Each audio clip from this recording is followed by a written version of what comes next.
செவ்வாடைக்காரி என்பார், மஞ்சள் மாறி என்பார், மருவத்தூர் அரசி என்பார், வேப்பிள்ளைக்காரி என்பார், ஆடிப்பூரநாயகி என்பார், சுயம்பான தேவி என்பார், சிங்க வாகினி என்பார், மங்கள ரூபினி என்பார், ஓம் சக்தி என்பார், ஓம்கார நாயகி என்பார், சமயபுரம் மாறி என்பார், சர்வேஸ்வரி என்பார், சூலம் வைத்த சுந்தரியாம்,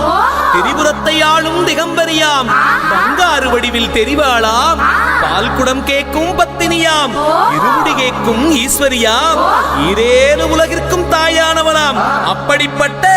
சக்தியுள்ள